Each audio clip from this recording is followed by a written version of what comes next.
नमस्कार, मी सुमित शंकर सावंत आणि तुम्ही पाहताय TV9 मराठी. TV9 विशेष या बुलेटिनमध्ये तुमचं स्वागत. महायुतीमधील वाद थांबवण्याचं नाव घेत नाहीये आणि तळकोकणामध्ये शिंदे गटाचे मंत्री दीपक केसरकर आणि भाजपचे माजी आमदार राजन तेली यांच्यात वाद निर्माण झालेला आहे. तर पुण्याच्या हडपसरमध्ये देखील विकास कामांच्या श्रेयवादावरून अजितदादांची राष्ट्रवादी आणि भाजपमध्ये वाद झालाय. पाहूयात. 15 वर्ष आमदार, त्यातल्या 8 वर्ष मंत्री, तरी आमच्या जर भागात काय झालं नसेल, जरी आमचा आरोग्याचा प्रश्न सुटला नसेल, जरी आमचा रोजगाराचा प्रश्न सुटला नसेल, तर त्यांच्या मागे उभं राहायचं. मी मंजूर केलेल्या कामांचं नारळ फोडणं, याच्या पलीकडे कुणी काय करत नसेल तर त्यांनी लक्षात घेतलं पाहिजे ही कामं मंजूर करून आणताना केवढे कष्ट असतात. तळकोकणात शिंदे गटाचे मंत्री दीपक केसरकर आणि भाजपचे माजी आमदार राजन तेली यांच्यात पुन्हा एकदा वाद उफाळला.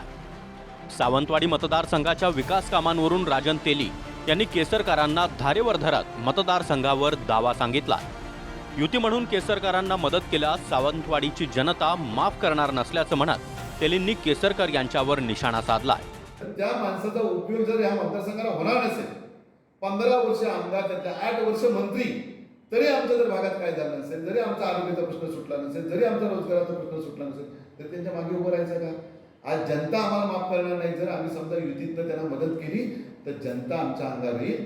जनता आम्हाला माफ करणार नाही, म्हणून इथली सीट ही भारतीय जनता पक्षाला मिळावी अशा प्रकारचा आग्रह पार्टीच्या वरिष्ठ नेत्यांना आम्ही या ठिकाणी केला. मी मंजूर केलेल्या कामांचं नारळ फोडणं, याच्या पलीकडे कुणी काय करत नसेल तर त्यांनी लक्षात घेतलं पाहिजे ही कामं मंजूर करून आणताना केवढे कष्ट असतात आणि ते कष्ट मी सातत्याने करत असतो. मंत्री म्हणून मला खूप जबाबदारी आहे. मुंबईचा परत पालकमंत्री आहे, तिथं त्याच्यामध्ये आपल्या लोकांबद्दल प्रेम पाहिजे. निश्चितपणे काही कामं मागे राहतात, त्याच्याबद्दल किंमत काहीच नाही, परंतु झालेली कामं बघा, प्रत्येक क्षेत्रामध्ये विकास झाले.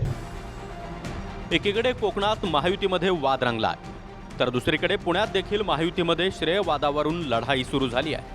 अजितदादांचे आमदार चेतन तुपे यांच्या विरोधात भाजप कार्यकर्त्यांनी घोषणाबाजी केली आहे. तर मांजरी उड्डाणपुलाच्या नामफलकावर देखील भाजप कार्यकर्त्यांनी काळं फासलंय.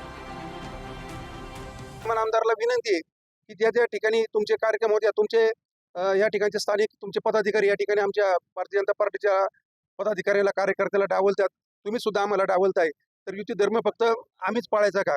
जरी आज तुम्ही असंच वागणार असेल तर इथून पुढे आम्हाला बी युती धर्माला आम्हाला तिरंगा रेल्वेचा पूल असेल, 4 लेन रस्ता असेल, हा नदीवरचा पूल असेल, पाण्याच्या योजनेसाठी कुठल्या मांजरी गावासाठी चेतन पाटलांनी किती फंड आणलाय?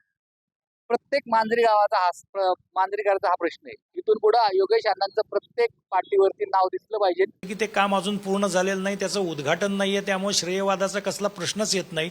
आणि सर्वांना जो काही कार्यक्रम होईल, शासकीय कार्यक्रम असणार आहे तो, त्याच्यामध्ये सर्वांना सन्मानाने बोलवलं जाईल. अगदी गावच्या सरपंचापासून तर जे कोणी येणार आहेत वरिष्ठ, ते सगळ्यांना सन्मानाने बोलवत. तो प्रोटोकॉल शेवट कलेक्टर साहेब ठरवतात.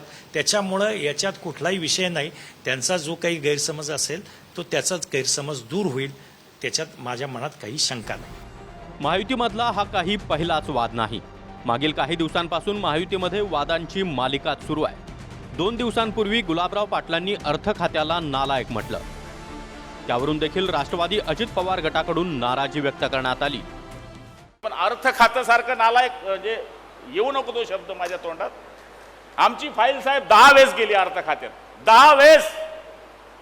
पण मी पण पक्का गेली का माणूस पाठवायचा, शेख वहां जाके आके देख क्या चल रहा है, शेख तू आगे का देख मैं तेरे पीछे है.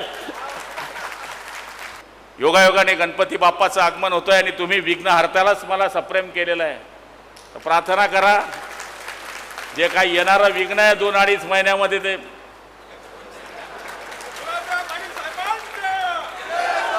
कुठल्या तरी विभागाचंच त्या ठिकाणी भलं पाहिलं बघितलं पाहिजे आणि इतर विभागाला वाऱ्यावर सोडलं पाहिजे, असा अर्थ विभाग कधी करत नसतो.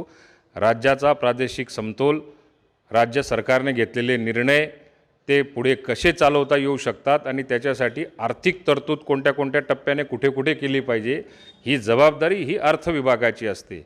त्यामुळे मी जे काही अनुभवलेलं आहे, त्यामुळे बॅलन्स ठेवण्याचं काम हे अर्थ विभागाचं असतं आणि ते योग्य पद्धतीने, अतिशय उत्कृष्ट पद्धतीने अजितदादा आणि फायनान्स विभागाच्या माध्यमातून मला तरी अनुभवायला मिळतंय. इतकंच नाही तर शिंदे गटाचे मंत्री तानाजी सावंत यांनी देखील राष्ट्रवादी आणि काँग्रेस संदर्भात वादग्रस्त वक्तव्य केलं होतं. दरम्यान त्यांच्या वक्तव्यानंतरही महायुतीमध्ये वाद निर्माण झाला. काँग्रेस आणि राष्ट्रवादीचं माझं जमलेलं नाही. शिकत असल्यापासून आतापर्यंत ती वास्तव डायग्रेसच होत नाही. जसं एनर्जी म्हणतोय गोळी खाली उलट्यावर चालवतात ती अवस्था आहे. कारण ते विचार परिपूर्ण भिडलेले आहेत अंगामध्ये, त्याच्यामुळे ते शक्य आहे.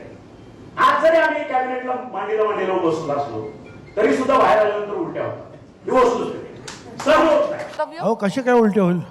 मी तर सगळ्या अंगावर जे आहे ना परफ्यूम मारून सेंट मारून जातो एकदम.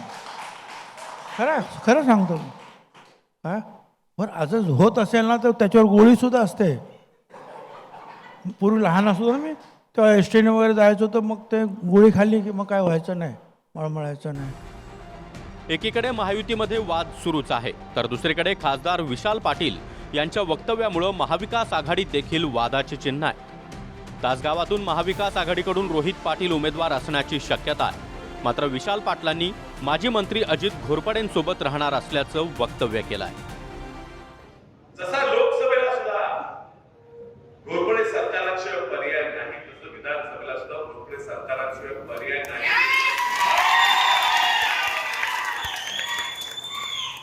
हा निर्णय सरकारचा आहे, आपण सगळ्यांनी मिळून घ्यायचा. अजून घोडेबाबत लांब आहे, अजून आपल्याला खूप निर्णय घ्यायचे. पण निश्चितच घोरपडे सरकारने आम्ही जे निर्णय असतील ते एकत्रित बसूनच घेऊ, हे मी तुम्हाला या ठिकाणी. माझी विनंती काँग्रेसच्या वरिष्ठ नेत्यांना अशी आहे की एकदा तुम्ही खासदार साहेबांना समोर बसवा, एकदा त्यांना विचारा तुम्ही अपक्ष आहात की तुम्ही काँग्रेसचे आहात.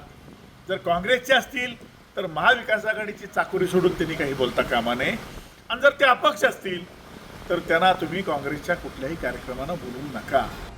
कोण आहेत अजित घोरपडे? 1995 मध्ये अजित घोरपडे हे कवठे महाकाळ विधानसभेतून अपक्ष म्हणून विजयी झाले होते.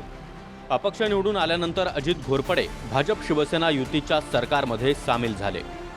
युती सरकारमध्ये अजित घोरपडे यांच्याकडे पाटबंधारे खात्याची जबाबदारी देण्यात आली होती.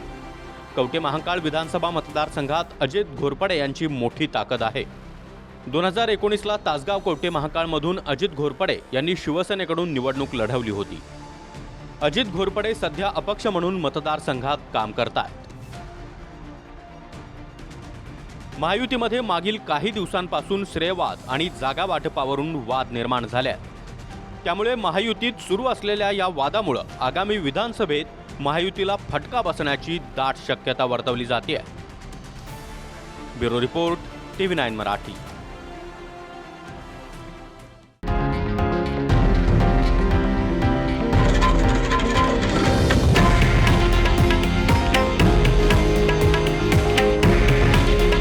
हे आहे देशातील नंबर 1 न्यूज नेटवर्क आणि आपण पाहत आहात TV9 मराठी. काळजी तुमची, हित महाराष्ट्राचं.